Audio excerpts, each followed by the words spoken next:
బాపట్ల లోక్సభ పరిధిలో ఉండే 7 నియోజకవర్గాల్లో ఒకటి సంతనూతలపాడు. ఎస్సీ రిజర్వ్డ్ స్థానం. 2009 నుంచి నాన్ లోకల్ లీడర్లే సంతనూతలపాడు నుంచి గెలుస్తూ వస్తున్నారు. వలస నేతలకే స్థానికులు జై కొట్టారు. ఏ నాయకుడు కూడా ఇక్కడ వరుసగా 2 సార్లు గెలవడం లేదు. అందుకే పార్టీలు కూడా అభ్యర్థుల్ని మారుస్తూ వస్తున్నాయి. ఇప్పుడు కూడా ప్రధాన పార్టీలు ఇతర సెగ్మెంట్ నేతలనే బరిలోకి దింపాయి. వైసీపీ నుంచి మేరుగా నాగార్జున పోటీలో ఉన్నారు. ఈయన వేమూరు నుంచి ఇక్కడికి వచ్చి పోటీ చేస్తున్నారు. ప్రతిపక్షాల పొత్తుల్లో భాగంగా సీటు తెలుగుదేశం పార్టీ అభ్యర్థి విజయ్ కుమార్ దక్కించుకున్నారు. మరి big TV exclusive election survey పందెంకోళ్ళు 2 సర్వేలో వచ్చినటువంటి అంచనాలేంటో ఇప్పుడు పరిశీలిద్దాం. పందెంకోళ్ళు 2 లేటెస్ట్ రిపోర్ట్ చూసే ముందు ఈ ఏడాది ఫిబ్రవరి 5వ తారీఖున చేసిన పందెంకోళ్ళు 1 సర్వేలో సంతనూతలపాడు నియోజకవర్గంలో సర్వే అంచనాలు ఎలా వచ్చాయో ఓసారి రివైండ్ చేసుకుందాం. పందెంకోళ్ళు 1 సర్వే ప్రకారం సంతనూతలపాడు నియోజకవర్గంలో వైఎస్ఆర్ కాంగ్రెస్ పార్టీకి అనుకూలంగా 44% ఓట్లు, తెలుగుదేశం పార్టీ అభ్యర్థికి 47% ఓట్లు వచ్చే అవకాశం ఉన్నట్లుగా తేలింది.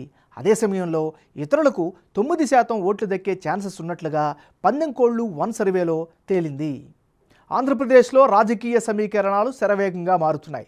అభ్యర్థుల ఖరారు తర్వాత కీలకమైనటువంటి సంతనూతలపాడు నియోజకవర్గంలో పందెంకోళ్ళు 2 సర్వేలో వచ్చినటువంటి అంచనాలు ఇప్పుడు పరిశీలిద్దాం.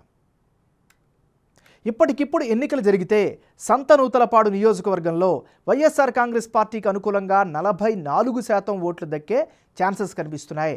అదే సమయంలో తెలుగుదేశం పార్టీ అభ్యర్థిగా ఉన్న బిఎన్ విజయ్ కుమార్కు అనుకూలంగా 49% ఓట్లు దక్కే ఛాన్సెస్ కనిపిస్తున్నాయి.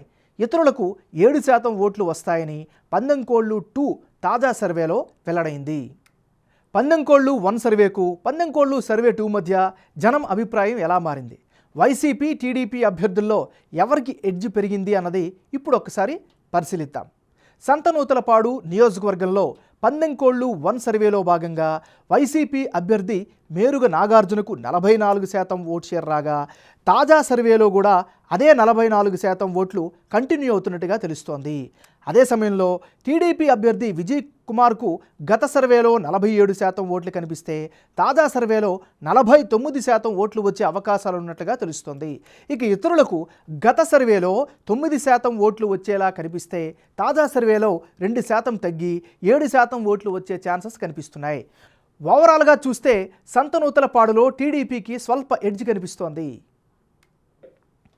పందెంకోళ్ళు 1, పందెంకోళ్ళు 2 2 సర్వేల్లో సంతనూతలపాడు సెగ్మెంట్లో అభ్యర్థుల మధ్య మారిన ఓట్ల శాతం, అందుకు గల కారణాలను ఇప్పుడు పరిశీలిద్దాం.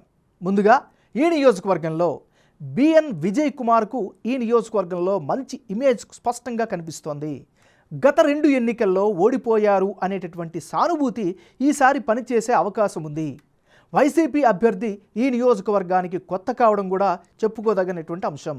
సాగునీరు అందకపోవడంపై రైతుల్లో అయితే అసంతృప్తి స్పష్టంగా కనిపిస్తోంది. ముఖ్యంగా గుండ్లకమ్మ ప్రాజెక్టు గేట్లు డ్యామేజ్ అవ్వడం ప్రధానంగా మైనస్ పాయింట్. సంతనూతలపాడులో వైసీపీకి స్ట్రాంగ్ ఓటు బేస్ ఉండడం ఆ పార్టీకి అదనపు బలం. కుల వర్గ సమీకరణాలు కలిసి వస్తాయని వైసీపీ గంపెడు ఆశలు పెట్టుకుంది. అయితే ఓవరాల్గా ఇప్పటికిప్పుడు ఎన్నికలు జరిగితే సంతనూతలపాడు నియోజకవర్గంలో తెలుగుదేశం పార్టీకే ఎడ్జ్ ఉన్నట్లు బిగ్ టీవీ ఎలక్షన్ సర్వేలో వెల్లడైంది.